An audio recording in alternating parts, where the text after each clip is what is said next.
একটা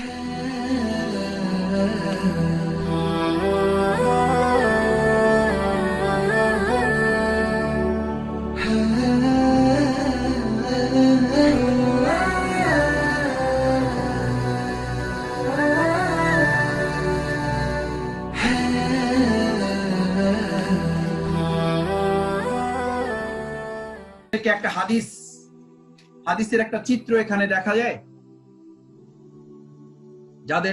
যারা ভিডিওতে দেখতে পাচ্ছেন, এটাকে আপনি একটা ফেস্টুনের মতো দেখা যায়। It is not festoon, it is a হাদিস। মিকদাদ রাদিয়াল্লাহু তাআলা বর্ণিত রাসূল করিম সাল্লাল্লাহু আলাইহি সাল্লাম বলেন, তিনি একটা চতুর্ভুজ আঁকলেন, এরকম চতুর্ভুজ এঁকে তার মাঝখানে একটা রেখা টেনে বের করে দিলেন। রেখা টেনে দেখেন বের হয়ে নিচে চলে গেছে। আল্লাহ রাসূল সাল্লাল্লাহু আলাইহি সাল্লাম বললেন, এই যে চতুর্ভুজটা দেখতে পাচ্ছ, এটা হচ্ছে মানুষের মৃত্যু বেষ্টনী। যে রেখাটা বের হয়ে গেছে এটা একটা মানুষ, আর বের হয়ে যাওয়া অংশটুকু হচ্ছে এপাশে প্রত্যাশা, এপাশে সমস্যা। অর্থাৎ মানুষ মৃত্যুবরণ করবে, বাট তার প্রত্যাশা পূরণ হবে না, সমস্যারও সমাধান হবে না।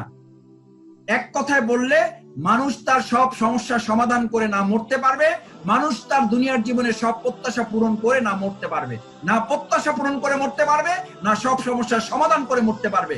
আমার আপনার কথা কি, বা এই সমস্যাটা শেষ করে এরপর ইনশাল্লাহ রোকন হয়ে যাব। এই সমস্যাটা ঠিক হয়ে গেলে এরপর ইনশাল্লাহ আমি দিনের কাজ শুরু করে দেব। এই সুযোগ আপনার জীবনে কোনোদিন আসবে না। আল্লাহ রাসূল সাল্লাল্লাহু আলাইহি সাল্লাম এটাকে মূল কথা বলেন নাই। এরপর বললেন সাহাবায়ে কেরাম, এই কথা বলার জন্য তোমাদেরকে এই হাদিসটা বলছি না, তোমাদেরকে হাদিসটা বলছি, ভিতরে রেখাগুলো কি দেখা যায় টানা?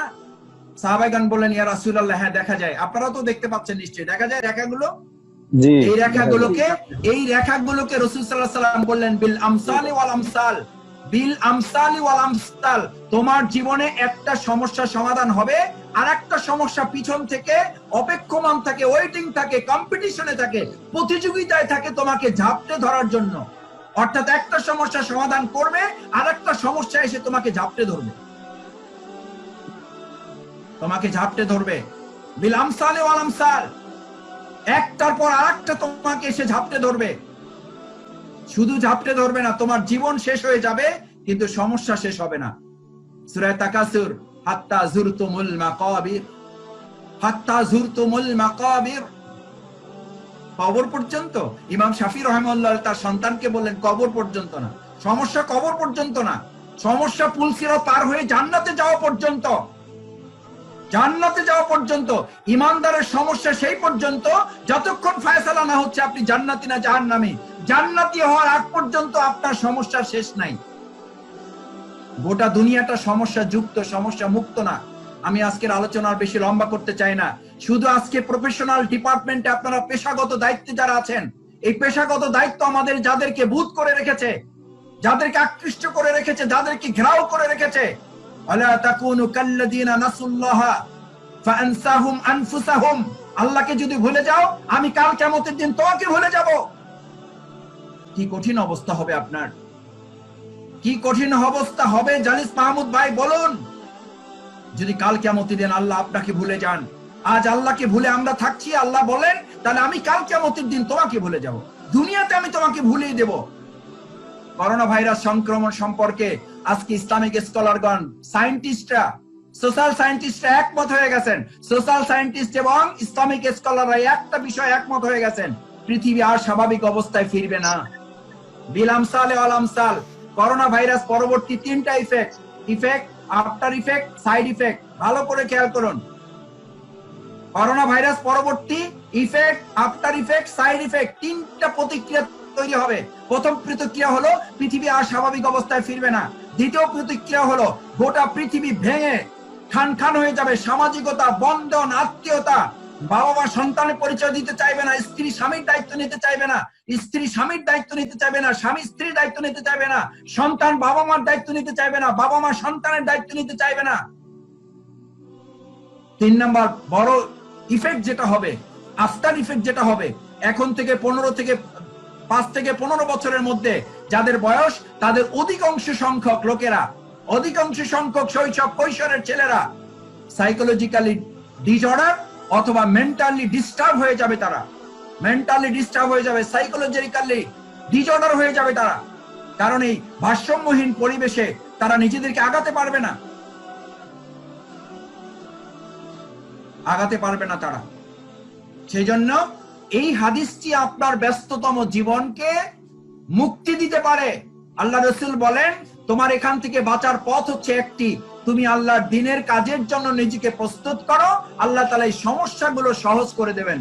فَأَمَّا مَنْ أَعْطَى وَاتَّقَى وَصَدَّقَ بِالْحُسْنَى فَسَنُيَسِّرُهُ لِلْيُسْرَى আন আকিমুদ্দিনের কাজে নিজেকে প্রস্তুত করো, অর্থাৎ সমস্যা শেষ করে দ্বীনের কাজ না, দ্বীনের কাজ করতে করতে সমস্যা শেষ করার রাস্তা বের করা।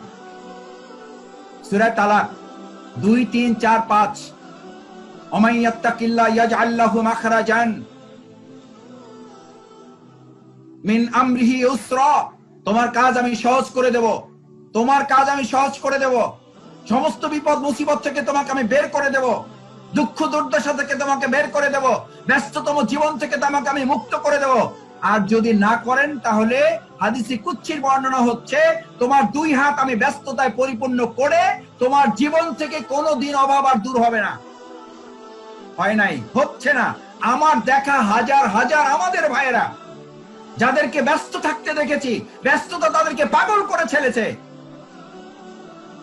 ডানে তাকালে বামে দেখে না, বামে তাকালে ডানে দেখে না, কারণ ব্যস্ততার নিয়মই হচ্ছে ব্যস্ততা আপনাকে আরো ব্যস্ত করে তুলবে। সেই জন্য আমি আজকে আপনাদের শেষের দিকে এসে মৌলিক 4টি কথা বলতে চাই। প্রথম কথা হচ্ছে, এই পুরো আলোচনার নাম্বার 1 হচ্ছে সমস্যা শেষ করে ইসলামী আন্দোলন নয়, বরং সমস্যা শেষ করার জন্য ইসলামী আন্দোলনের সক্রিয় ভূমিকা পালন, নাম্বার 1। নাম্বার 2, আপনি প্রতিষ্ঠিত হয়ে তারপর দিন প্রতিষ্ঠা না, দিন প্রতিষ্ঠা করার মধ্য দিয়ে আমার প্রতিষ্ঠা নিশ্চিত করার দায়িত্ব আল্লাহর হাতে সুপর্দ করা। আপনি নিজে প্রতিষ্ঠিত হয়ে দিন প্রতিষ্ঠা করা, এটা ইসলামের সাথে, দিনের সাথে কিছুটা তামাশা করা, এটা উপহাস করা দিনকে, এটা ইসলামকে কটাক্ষ করা। আপনার কাছে ইসলাম দায়বদ্ধ যে আপনি প্রতিষ্ঠিত হয়ে তারপর ইসলাম প্রতিষ্ঠিত করবেন। আমার এই কথার সাথে শিবিরে থাকতে কেউ কেউ বলতেন মাসুদ ভাই ক্যারিয়ার লাগবে। আমি বলতাম, ভাই আমি একটা ক্যারিয়ারের চেষ্টা করতেছি, কিন্তু আমি বিশ্বাস করি ইসলামী আন্দোলন ইমানদারের সবচেয়ে বড় ক্যারিয়ার হচ্ছে ইসলাম আন আকিমুদ্দিন, মুজাহিদ হতে পারা তার সবচেয়ে বড় ক্যারিয়ার। হযরত বেলাল রাদিয়াল্লাহু তাআলা কি ক্যারিয়ার ছিল, কি ক্যারিয়ার ছিল? আল্লাহ তাআলা তাকে দুনিয়াতে সম্মানিত করেছেন। কাল কিয়ামতের ময়দানে আল্লাহ রাসূল হাসতে হাসতে বলেছেন, আমি জান্নাতে আগে যাব, আমার আগে হযরত বেলাল জান্নাতে যাবে। সুবহানাল্লাহ, সুবহানাল্লাহ, আমার আগে বেলাল জান্নাতে যাবে। সেই বেলালকে তার কি ডেজিগনেশন ছিল, কি ডেজিগনেশন ছিল, তার কি উপাধি, কি মর্যাদা ছিল দুনিয়ার জীবনে? হাবশী গোলাম। শুধুমাত্র একটা যোগ্যতা ছিল, আল্লাহর জমিন, আল্লাহর দিন প্রতিষ্ঠার জন্য সূর্যের তেজ, বালু পাথরের তেজ, এই সমস্ত তেজ তার এক আহাত শব্দের তেজের কাজে দুনিয়ার সমস্ত তেজকে তিনি পরাজিত করেছেন। তার ইমানের তেজের কাছে সূর্যের তেজ পরাজিত হয়েছে, তার ইমানের তেজের কাছে পাথরের উত্তপ্ততা পরাজিত হয়েছে, তার ইমানের তেজের কাছে বালুকণার উত্তপ্ততা পরাজিত হয়েছে। আল্লাহ তাআলা তাকে দুনিয়ায় প্রতিষ্ঠিত করেছেন, কাল কিয়ামতের দিন তাকে সম্মানিত করবেন। এভাবে রাসূল সাল্লাল্লাহু আলাইহি ওয়াসাল্লাম বলেন, আমার আগে আমার বেলাল জান্নাতে যাবে, কারণ আমি যে বাহনে চড়ে জান্নাতে ঢুকবো, ওই বাহনের রশিটা ধরা থাকবে আমার প্রিয় বেলালের হাতে। সেজন্য বেলাল তো আগে ঢুকে যাবে, আমার বেলাল তো আমার আগে ঢুকে যাবে। আল্লাহু আকবার, দ্যাট ইজ ইসলাম। আর আপনি কি বলেন, আমি কি বলি, শাহেদ ভাই একটু প্রতিষ্ঠিত হয়ে নেই, ব্যবসাটা কেবল শুরু করছি তো। মানে আপনি বড় ব্যবসায়ী হয়ে তারপর ইসলামের খেদমত করবেন, মানে ইসলাম আপনার কাছে ঠেকা, ইসলাম আপনার কাছে ঠেকা। সূরা ফুরকানের শেষ আয়াত, কুল মা ইয়াবাউ বিকুম রাব্বি লাউলা দুআউকুম ফাকাদ কাযাবতুম ফাসাউফা ইয়াকুনু লিজামা। লিজামের তাফসীর করা হয় আপনাকে জাহান্নামের ভয় দেখান নাই আল্লাহ দুনিয়ায় অপমানিত করবেন, লাঞ্ছিত করবেন, দুনিয়াতে লাঞ্ছিত করবেন আপনাকে। জাহান্নামের আযাব তো পরে, দুনিয়াতে আপনি অপমানিত হবেন, মানুষ কর্তৃক আপনি লাঞ্ছিত হবেন, আপনার সহকর্মী কর্তৃক আপনি অপমানিত হবেন। যদি আপনি মনে করেন যে আপনি আগে প্রতিষ্ঠিত হয়ে তারপর দিন প্রতিষ্ঠিত করবেন, আমি আপনার ক্যারিয়ারের বিরুদ্ধে বলছি না, ক্যারিয়ার লাগবে, গোটা মুসলিম উম্মার ক্যারিয়ার প্রয়োজন আছে। কিন্তু ডক্টর শফিকুল ইসলাম মাসুদ যদি মনে করে আমার এই ডক্টরের ডিগ্রি শুধুমাত্র দুনিয়ার প্রয়োজনে ব্যবহৃত হবে, তাহলে ধ্বংস শফিকুল ইসলাম মাসুদের, ধ্বংস তার ডিগ্রি, ধ্বংস ওই ক্যারিয়ারের। ওই ক্যারিয়ারের জন্য শফিকুল ইসলাম মাসুদ জাহান্নামে।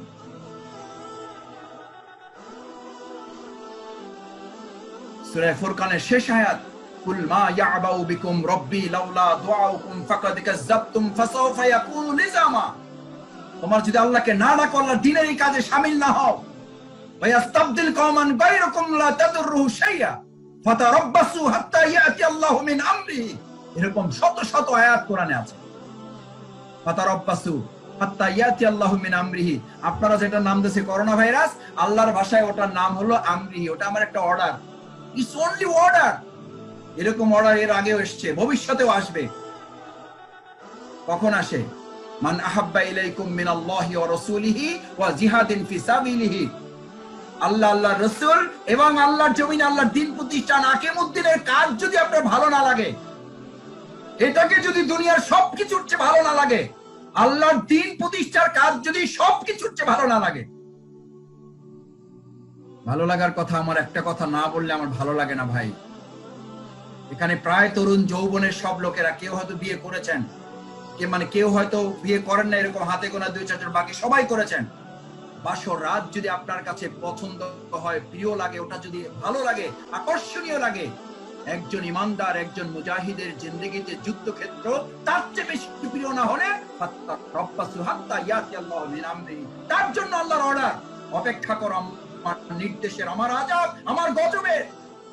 আমি শফিকুল ইসলাম মাসুদের কাছে বাসর সজ্জা যেমন আমার কাছে প্রিয়, আমার যুদ্ধক্ষেত্রে আল্লাহর দ্বীনের এই দ্বীন প্রতিষ্ঠার কাজ, এর হুমকি, এর ধমকি, এর রক্তচক্র, এর জেলখানা, এর ফাঁসির মঞ্চ যদি আমার কাছে তার চেয়ে বেশি প্রিয় না লাগে, বেশি মজা না লাগে, ওটা যদি আমাকে বেশি আকৃষ্ট না করে, সেই ইমানদারের জন্যই ফাতারাব্বাসু হাত্তা ইয়াতি আল্লাহু মিন আমরি। অপেক্ষা করো আমার নির্দেশ, আমার আদেশ, আমার গজবে।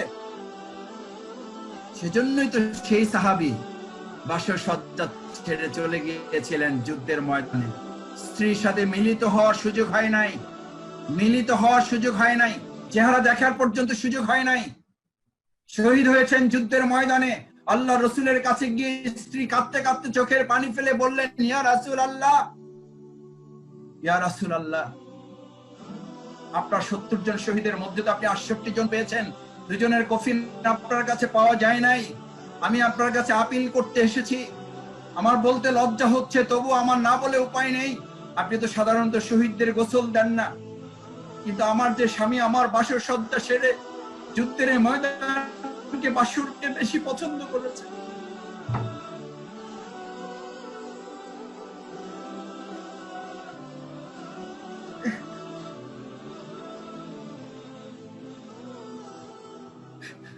আমার সৌন্দর্য, আমার রূপ লাবণ্য, আমার প্রতি আকৃষ্টতা তাকে আটকাতে পারি নাই। ইয়া রাসূলুল্লাহ, কাল কিয়ামতের দিন আমি তাকে চিনতে পারবো কিনা তাও জানি না, তাকে ভালো করে দেখার সুযোগ পাই না। আপনার যুদ্ধের ডাক শুনে যুদ্ধের ময়দানে চলে এসেছে, আমি তাকে শুধু একটা চুমু খেয়েছিলাম, তার গোসল ফরজ হয়েছে। আমি আপনাকে শুধু এই খবরটুকু দিতে এসেছি, আপনি তাকে একটু গোসলের ব্যবস্থা করাবেন। রাসূল সাল্লাল্লাহু আলাইহি ওয়াসাল্লাম ওমর, আলী, ওসমান, আবু বকরকে বললেন, আমার সেই সাহাবীর কফিন কোথায়, খুঁজে নিয়ে আসো।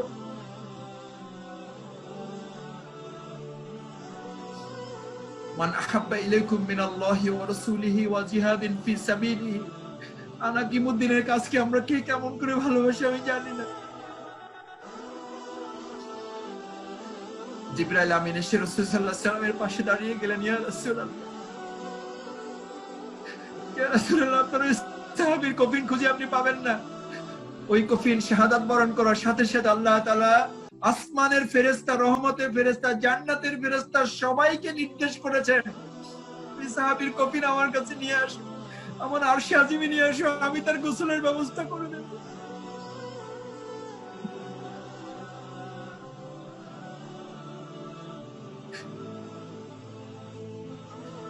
ইয়া রাসূলুল্লাহ, তার জানাজায় সমস্ত ফেরেশতারা অংশগ্রহণ করবেন। আল্লাহ তাআলা আরশে আজিমে ফেস্টিভ্যাল ঘোষণা করেছেন, উৎসব ঘোষণা করেছেন, তোমরা আজকে আরশে আজিমে উৎসব করো আমার এই সাহাবীর জন্য, আমার এই গোলামের জন্য, যে গোলাম স্ত্রীর বাসর রাত ছেড়ে যুদ্ধের ময়দানকে ভালোবেসেছে। যুদ্ধের ময়দানকে ভালোবেসেছে, যুদ্ধের ময়দানটাকে বাসর বানিয়েছে। সমস্ত ফেরেশতারা যেন তার জানাজায় অংশগ্রহণ করে। যাও আজকে আরশে আজিমে উৎসব করো তোমরা সবাই। আমার প্রিয় ভাইয়েরা, সাররাতকা হাসানাতুকা, হাকিমউদ্দিনের এই কাজ যদি আপনাকে আনন্দিত করে তাহলে আপনি ফাআনতা মুমিন, তাহলে আপনি ঈমানদার, তাহলে আপনি ঈমানদার। ওয়াসাআতকা সাইয়াতুকা, আর এই কাজে আপনার নিষ্ক্রিয়তা, দুর্বলতা যদি আপনাকে উদ্বিগ্ন, উৎকণ্ঠিত না করে, পেরেশান না করে, ওয়াসাআতকা সাইয়াতুকা, আপনাকে অনুশোচিত, অনুতপ্ত না করে, আপনার ঈমান নিয়ে আপনার প্রশ্ন তৈরি হওয়ার সুযোগ করে দেওয়া উচিত। আপনি আজকে আত্মসমালোচনায় বসে যান, আপনার নিষ্ক্রিয়তা, আপনার দুর্বলতা আল্লাহর দ্বীনের কাজে আপনাকে পেরেশান করে না, অনুতপ্ত, অনুশোচিত করে না।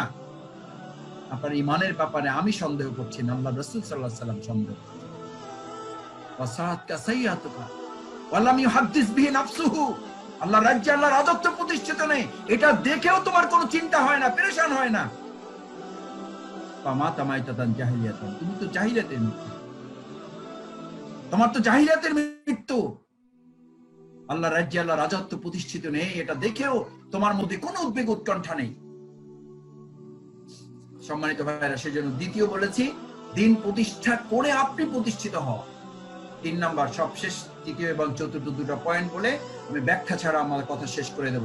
তৃতীয় নাম্বার হচ্ছে, আপনার এই দুনিয়ার যত ঝামেলা আছে, এই সব ঝামেলাকে সামনে রেখে আপনি ঠিক করবেন, আপনি সিদ্ধান্ত নেবেন, ইসলামী আন্দোলনই হবে সমস্যা সমাধানের মূল পথ। ইসলামী আন্দোলন করে আপনি সমস্যার সমাধানের রাস্তা বের করবেন। আল্লাহ তাআলা সেই রাস্তার কথাই আপনাকে বলে দিয়েছেন, ওয়ায়াসসারাহুস সাবিল, ওয়ায়াসসারাহুস সাবিল, এটা একটা রাস্তাই, একমাত্র রাস্তা।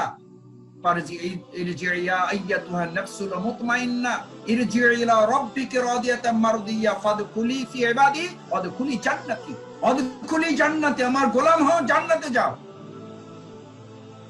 এই এক রাস্তা, এই একমাত্র রাস্তা।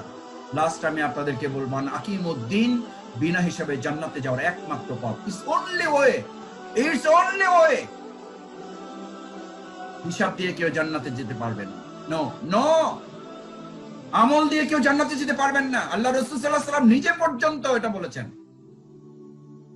ইল্লা মা রাহিমা রাব্বি, আমার রব যদি আমাকে দয়া না করেন তাহলে আমিও জান্নাতে যাব না। আমি আমার আমল দিয়ে জান্নাতে যাওয়ার আশা করি না, আমার রব যদি আমাকে দয়া করেন তাহলেই কেবল আমি জান্নাতে যাব। কারো হিসাব শুরু হয়ে যাওয়া মানে তিনি নিশ্চিত জাহান্নামে। হিসাব দিয়ে কেউ জান্নাতে যেতে পারবে না, হিসাব শুরু হয়েছে মানে জাহান্নামে যাবে। আল্লাহ রাসূল সাল্লাল্লাহু আলাইহি ওয়াসাল্লাম সূরা ইনশিকাক 6 থেকে 12 এখানে পরিষ্কার এই কথা বলা আছে, ফাসাওফা আম্মা মান উতিয়া কিতাবাহু বিয়ামিনিহি ফাসাওফা ইউহাসাবু হিসাবান ইয়াসির, যার আমলনামা ডান হাতে দেওয়া হবে তার হিসাব সহজ করা হবে। আল্লাহ রাসূল সাল্লাল্লাহু আলাইহি ওয়াসাল্লাম জানতে চাইলেন, ইয়া রাসূলুল্লাহ, হিসাব সহজ করা মানে কি? রাসূল সাল্লাল্লাহু আলাইহি ওয়াসাল্লাম বলে, হিসাব সহজ করা মানে হলো তাকে কম প্রশ্ন করা হবে না, তাকে সহজ কোশ্চেন করা হবে না, তাকে প্রশ্ন করে উত্তর জানিয়ে দেওয়া হবে না, বরং আসলে তাকে প্রশ্নই করা হবে, প্রশ্নই করা হবে না। সেই জন্য আল্লাহ তাআলা রাসূল একটা দোয়া শিখিয়েছেন, আল্লাহুম্মা হাসিবনি হিসাবান ইয়াসির, আল্লাহ আমার হিসাব সহজ করা মানে হিসাব নিয়েন না আপনি, হিসাব দিলে আমি কোনো জবাব দিতে পারবো, জবাব দিয়ে আমি জান্নাতে যেতে পারবো। চতুর্থ নাম্বার, সবশেষ পয়েন্ট হচ্ছে, আকিমউদ্দিনের কাজ হচ্ছে সমস্ত ইবাদতের মূল কেন্দ্রবিন্দু। It is the central point. নামাজের মূল টার্গেট হচ্ছে আকিমউদ্দিন, রোজার মূল টার্গেট হচ্ছে আকিমউদ্দিন, হজের টার্গেট হচ্ছে আকিমউদ্দিন, যাতায়াতের টার্গেট হচ্ছে আকিমউদ্দিন, সাদাকার টার্গেট হচ্ছে আকিমউদ্দিন, তাহাজ্জুদের টার্গেট হচ্ছে আকিমউদ্দিন। আমি শুধু একটা সূরার আয়াত বলে আমি এই পয়েন্টের আলোচনা শেষ করে দিতে চাই। ইয়া আইয়ুহাল মুযাম্মিল কুমিল লাইল ইল্লা কালিল নিসফাহু আও ইনকুস মিনহু কালিল আও জিদ আলাইহি ওয়া রাত্তিলিল কুরআনা তারতিল ইন্না সানুলকি আলাইকা কাওলান সাকিন। হে মুহাম্মদুর রাসূলুল্লাহ সাল্লাল্লাহু আলাইহি সাল্লাম, আপনি যে সারা রাত তাহাজ্জুদ পড়েন, কিন্তু আপনাকে মাথায় রাখতে হবে আপনারা কিন্তু এটা ট্রেনিং প্রোগ্রাম। মূল কাজ হলো দিনের বেলা, মূল কাজ দিনের বেলা। দিনের বেলা কাজটা ইন্না সানুলকি আলাইকা কাওলান সাকিল, আপনাকে একটা ভারী দায়িত্ব দেওয়া আছে, একটা বোঝা আপনাকে দেওয়া আছে, কঠিন শক্ত একটা কাজ। এই শক্ত কাজের তাফসীর হচ্ছে আপনাকে আল্লাহর জমিন, আল্লাহর দ্বীন প্রতিষ্ঠার কাজ আপনাকে করতে হবে। ইন্না লাকা সাবহান তাবিল, দিনের বেলা একটা লম্বা টাইম তো আপনাকে কাজ করতে হবে। সেজন্য সারা রাত তাহাজ্জুদ করে সকালবেলা ঘুমাইতে যান না। এই ঘুমাইতে যাওয়ার জন্য আপনাকে তাহাজ্জুদ করতে দেওয়া হয় নাই। আপনার তাহাজ্জুদ করতে দেওয়া হয়েছে সংযমী হওয়ার জন্য, সবর শক্তি বাড়ানোর জন্য, সহ্য ক্ষমতা বাড়ানোর জন্য, টলারেন্সি বাড়ানোর জন্য, যাতে গালি দিলে, দুঃখ দিলে, কষ্ট দিলে, নির্যাতন, নির্মম, মামলা, হামলা এসব কিছু করলেও যাতে আপনি এক চুল পরিমাণ আপনার দায়িত্বের জায়গা থেকে সরে না যান, সেই জন্য তাহাজ্জুদ। না হলে আপনার এই তাহাজ্জুদের কোনো দাম নাই। রহবানাল লাইল ফুরসানান নাহার, ইমাম গাজালি রাহমাহুল্লাহ এই আয়াতের ব্যাখ্যা গিয়ে বলেন ফুরসানান নাহার, যে রহবানাল লাইল হবে, রাত্রি বেলা দরবেশ হবে, দিনের বেলা সৈনিক হবে। না হলে এই দরবেশগিরি আল্লাহর কাছে কোনো দরকার নেই, কোনো দরকার নাই, কোনো মূল্য নাই দরবেশগিরি। দরবেশগিরির পাশাপাশি যদি সৈনিকগিরি করতে না পারেন, ভালো করে খেয়াল করুন, দরবেশগিরি, সৈনিকগিরি, সৈনিকগিরির জন্য দরবেশগিরি, দরবেশগিরির জন্য সৈনিকগিরি, একটা আর একটা সম্পূরক। শুধু সৈনিকগিরি করবেন, সফল হবেন না। শুধু দরবেশগিরি করবেন, জান্নাতি হবেন না। সফল হওয়ার জন্য, জান্নাতি হওয়ার জন্য রহবানাল লাইল, রাতের বেলা আপনার জায়নামাজ, দিনের বেলা ঘোড়ার পিঠ, এই দুটো আপনাকে বরাদ্দ করতে হবে। এটা হচ্ছে ইমানদারের, এটা হচ্ছে মুমিনের, এটা হচ্ছে আনাকিমুদ্দিনের বৈশিষ্ট্য। আসুন আমরা সেই বৈশিষ্ট্যে নিজেকে উজ্জীবিত করে আল্লাহ রাজ্যে, আল্লাহ রাজত্ব প্রতিষ্ঠা করার জন্য আপনার মধ্যে একটা পাওয়ার ডেভেলপ করার কথাই কোরআনে এভাবে উল্লেখ করা আছে, লাকাদ রাদিয়াল্লাহু আনিল মুমিনিন ইযুবায়ুনাকা তাহতা শাজারা, তুমি একটা প্রোটেকশন গ্রহণ করো, একটা প্রোটেকশন।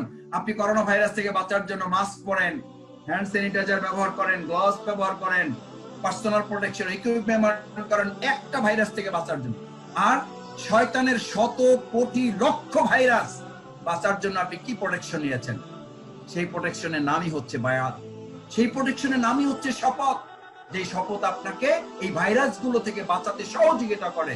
এটার নাম আর অন্য কিছু না, এটা অন্য কোনো পদবি না। আমি আপনাদের অনুরোধ করে আসুন, অন্তত এই অনুভূতি তো এই করোনা সংক্রমণ কালে আমার মধ্যে জাগ্রত হওয়ার কথা, যে একটা ভাইরাস থেকে বাঁচতে আমরা এত প্রোটেকশন নিচ্ছি, তাহলে শয়তানের হাজার হাজার লক্ষ লক্ষ ভাইরাস থেকে বাঁচার জন্য আমার তো একটা স্ট্রং পিপি দরকার। সেই স্ট্রং পিপি সাহাবায়ে আজমাইনগণ আন আকিমুদ্দিনের জন্য নিয়ে তারপরে দিনের কাজে তারা নিজেদেরকে পেশ করেছেন, সারেন্ডার করেছেন। ক্বালু বায়ানা, আমরা শপথ নিতে আসলাম, আমাদেরকে শপথ পড়ান। ফিমা আহিব্বা ওয়া কারেহা, আমার পছন্দ অপছন্দ বলতে এখন আর কিছু নাই। এই মালিকানা ইয়া রাসূলুল্লাহ, আপনি ফিল উসরি ওয়াল ইউস, এটা কঠিন হলেও করব, সহজ হলেও করব। ফিল মানশাতি ওয়াল মাকরাহে, কেউ সন্তুষ্টি হলেও করব, কেউ সন্তুষ্টি না হলেও করব। ফিল ইউহি ওয়া ইউমিত, আমার জীবন এবং মৃত্যুর ফয়সালাও যদি এর মধ্যে এসে যায়, তবু আমি বায়াত থেকে এক চুল পরিমাণে দূরে সরে যাব না। আর নাকিমুদ্দিনের কাছ থেকে আমি পিছপা হব না। এই শপথ তারা নিয়ে আন আকিমুদ্দিনের চূড়ান্ত হক আদায় করেছেন। আমি আপনাদের অনুরোধ করব, আন আকিমুদ্দিনের চূড়ান্ত হক আদায়ে একজন ব্যক্তি বায়াতবদ্ধ জীবন ছাড়া থাকতে পারেন না। বায়াতবদ্ধ জীবনের অন্তর্ভুক্ত হওয়া ছাড়া জবাবদিহিতার মধ্যে আপনি আসতে পারেন না। এই জবাবদিহিতামূলক জীবন তৈরি করার জন্য বায়াতবদ্ধ জীবন, আন আকিমুদ্দিনের চূড়ান্ত হক আদায় করার জন্য বায়াতবদ্ধ জীবন। বায়াত আপনি নেওয়া আছে, এখন শুধু এটাকে রেনু করা, এটাকে প্রত্যয়ন করে নেওয়া। ইয়া আইয়ুহাল্লাযীনা আমানু আমিনু, হে ঈমানদারগণ আবার ঈমান আনো, আবার ঈমান আনো, আবার বায়াতকে রেনু করো। ছাত্র জীবনে নিছো, আবার নাও, আবার ছাত্র জীবন থেকে এবার যেহেতু কর্মজীবনে প্রবেশ করেছে, এখানে আবার নতুন করে বায়াত করো। আসুন আল্লাহ তাআলা আমাদের তৌফিক দান করুন, বায়াতবদ্ধ জীবনের অধিকারী হয়ে আন আকিমুদ্দিনের মতো সমস্ত ইবাদতের মূল প্রাণ এই ইবাদতে আমরা শামিল হয়ে আল্লাহ তাআলার সন্তুষ্টি বিনা হিসাবে জান্নাত লাভের এই রাস্তা যেন আমরা অতিক্রম করতে পারি, এই পথের পথিক যেন আমরা হতে পারি। আল্লাহ তাআলা আমাদেরকে সেই তৌফিক দান করুন।